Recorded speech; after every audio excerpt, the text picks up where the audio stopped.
सभी नमस्कार। आप सभी बीए पार्ट द्वितीय वर्ष के विद्यार्थियों का आज के व्याख्यान में स्वागत है। हम निदर्शन के प्रकारों से संबंधित अध्ययन कर रहे थे और हमने निदर्शन के दो प्रकार संभाव्यतापूर्ण निदर्शन और असंभाव्यतापूर्ण निदर्शन का वृहत वर्गीकरण आपको बताया था। उसके पश्चात संभाव्यतापूर्ण निदर्शन के जो 5 प्रकार आपको बताए, उसमें हम देव निदर्शन, स्त्रीकृत निदर्शन, बहु स्त्रीकृत निदर्शन की चर्चा कर चुके थे। आज हम जो चर्चा करेंगे वह है व्यवस्थित निदर्शन। ये सामान्य निदर्शन पद्धति से थोड़ा सा अलग होता है। इसके लिए हमें समग्र के सदस्यों की एक सूची को इस तरह व्यवस्थित करना होता है कि उस सूची में पाए जाने वाली विभिन्नताओं को इस तरह व्यवस्थित किया जाए कि उन सभी के चयन का समान अवसर प्राप्त हो। एक बार पुनः देखेंगे। व्यवस्थित निदर्शन देव निदर्शन के समतुल्य होता है। तो इसमें जो विभिन्नता होती है वह बहुत कम होती है।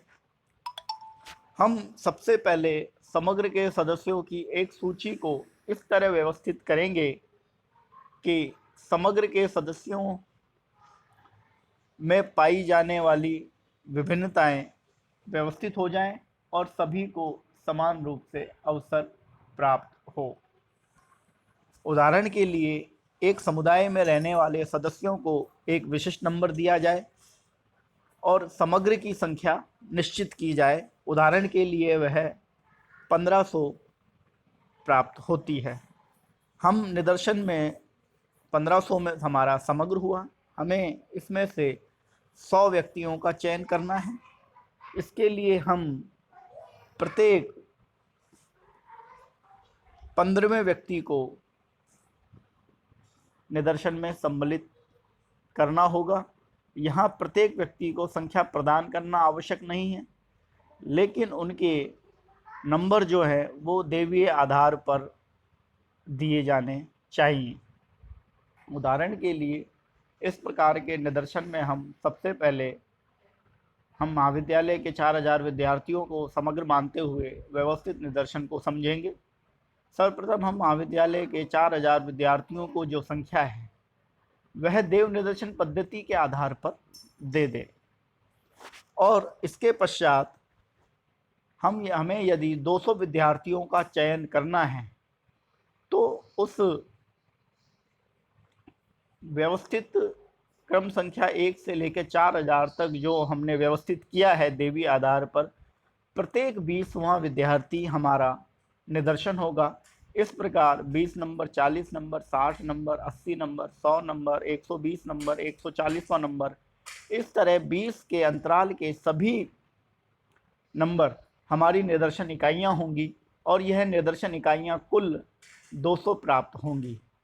इस प्रकार व्यवस्थित निदर्शन में हम इकाइयों का चयन करते हैं। इसके पश्चात संभाव्यतापूर्ण निदर्शन का जो अंतिम प्रकार है वह है गुच्छ निदर्शन। गुच्छ निदर्शन विशाल अनुसंधान में प्रयोग किए जाते हैं, जहां समग्र अत्यधिक जटिल और विस्तृत होता है। हम वहां समग्र को कुछ गुच्छों में विभाजित करने की आवश्यकता महसूस करते हैं, अर्थात हमें समग्र को विभिन्न गुच्छों में विभाजित कर लेना चाहिए।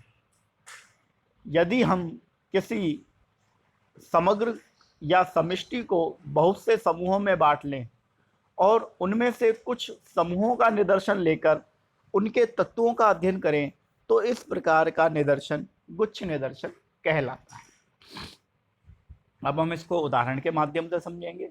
हम हमारे महाविद्यालय के 4000 विद्यार्थियों को, जो कि समग्र है या समष्टि है, मानकर चलते हैं। अब हम गुच्छ निदर्शन के आधार पर विद्यार्थियों का चयन कैसे करें। हम 50-50 विद्यार्थियों के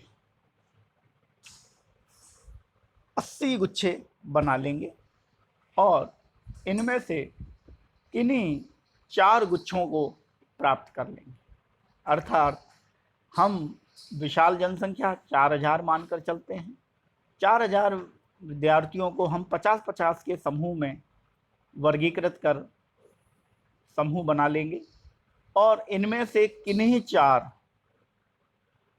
समूहों को या गुच्छों को हम निदर्शन के लिए, इकाइयों के चयन के लिए काम में लेंगे और इनका जो आधार है, वह जो चुनाव है, वह देव निदर्शन के आधार पर, देव निदर्शन की पद्धति में से कोई भी एक पद्धति, चाहे वह लॉटरी विधि हो, कार्ड विधि हो, टिपेट विधि हो, के माध्यम से हम करेंगे। इस प्रकार गुच्छ निदर्शन के माध्यम से हम निदर्शन कर सकते हैं। इसके पश्चात अब हम जो हमारा अगला इसमें है असंभाव्यतापूर्ण निदर्शन, उसकी चर्चा करेंगे। असंभाव्यतापूर्ण निदर्शन के अंतर्गत हमने 3 प्रकार रखे थे। उन प्रकारों में पहला जो है वह है उद्देश्यपूर्ण निदर्शन। उद्देश्यपूर्ण निदर्शन के पीछे आधार यह होता है कि अनुसंधान के उद्देश्य के आधार पर अनुसंधानकर्ता अपने विवेक, इच्छा या मर्जी से उपयुक्त रणनीति के आधार पर निदर्शन का चयन कर सकता है। इस प्रकार के निदर्शन में अनुसंधानकर्ता अपनी पसंद के इकाई का चयन करता है, इसलिए इसे संभाव्यता रहित निदर्शन की श्रेणी में रखा जाता है, अर्थात असंभाव्यतापूर्ण निदर्शन कहा जाता है। एक बार फिर हम इस निदर्शन को समझेंगे। उद्देश्यपूर्ण निदर्शन अनुसंधानकर्ता अपने अनुसंधान के उद्देश्यों को ध्यान में रखते हुए करता है, अर्थात इस प्रकार के निदर्शन में संपूर्ण में से इकाइयों को चयन करने का अधिकार पूर्ण रूप से अनुसंधानकर्ता का होता है। वह अपनी इच्छा, मर्जी या विवेक के अनुसार अपने अनुसंधान के उद्देश्य के आधार पर इकाइयों का चयन करता है। उदाहरण के लिए महाविद्यालय के 4000 विद्यार्थियों में हमें शिक्षकों के प्रभावी शिक्षण व्यवस्था का अध्ययन करना है, तो अनुसंधानकर्ता अपने विवेक से फाइनल ईयर के विद्यार्थी, द्वितीय वर्ष के विद्यार्थी, प्रथम वर्ष के विद्यार्थियों में से कुछ विद्यार्थियों को चयन कर सकता है। अनुसंधानकर्ता अपनी इच्छा, मर्जी के आधार पर चयन करेगा, लेकिन ये चयन अनुसंधान के उद्देश्यों को नकारात्मक रूप से प्रभावित नहीं करना चाहिए। इस प्रकार जो निदर्शन इकाइयों का चयन होता है, उन्हें हम उद्देश्यपूर्ण निदर्शन इकाइयां कहते हैं। अगला जो हमारा निदर्शन का प्रकार है वह है आकस्मिक निदर्शन। निदर्शन चुनने की यह सबसे अव्यवस्थित विधि है। अनुसंधानकर्ता किसी भी व्यक्ति को अचानक चयन कर सकता है। यहूदा नामक अनुसंधान विज्ञानी ने बताया कि यह एक ऐसी पद्धति है जिसमें तथ्यों का संकलन करने से पूर्ण अनुसंधानकर्ता इकाइयों का चयन नहीं करता, वरन तथ्यों के संकलन के क्षेत्र के साथ अध्ययन क्षेत्र में पहुंच जाता है। ये निदर्शन बड़ा आसान है, इसीलिए इसे आकस्मिक निदर्शन कहते हैं। हम हमारे महाविद्यालय के 4000 विद्यार्थियों में से कुछ विद्यार्थियों का चयन करना चाहते हैं। इसके लिए हम महाविद्यालय जा भी सकते हैं, या फिर हम छात्रों के किसी भी समूह को जो किसी कॉलोनी में, किसी गांव में निवासरत है, उससे पूछ सकते हैं कि आप किस महाविद्यालय में पढ़ते हो, और उनका चयन हम कर सकते हैं। या फिर महाविद्यालय के प्रवेश द्वार पर या महाविद्यालय में घूमते समय किसी भी विद्यार्थी से हम अपने प्रश्न, तथ्यों का संकलन करने के लिए पूछ सकते हैं। इस प्रकार जो इकाइयों का चयन हम करते हैं उसे आकस्मिक निदर्शन कहते हैं। यहूदा ने भी कहा है इस प्रकार के निदर्शन में तथ्यों का संकलन करने से पूर्व अध्ययनकर्ता इकाइयों का चयन नहीं करता, वरन सीधे क्षेत्र में जाकर, अध्ययन क्षेत्र में जाकर इकाइयों का चयन करता है, अर्थात पूर्व योजना निदर्शन की इस प्रकार के निदर्शन में कार्य नहीं करती है। अब अंतिम है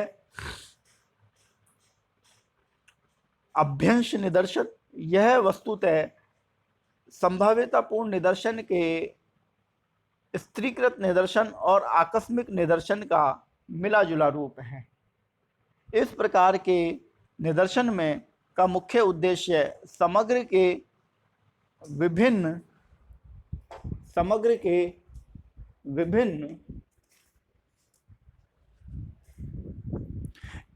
स्तरों में से निदर्शन का चयन किया जाता है, लेकिन इसका कोई व्यवस्थित तरीका नहीं होता,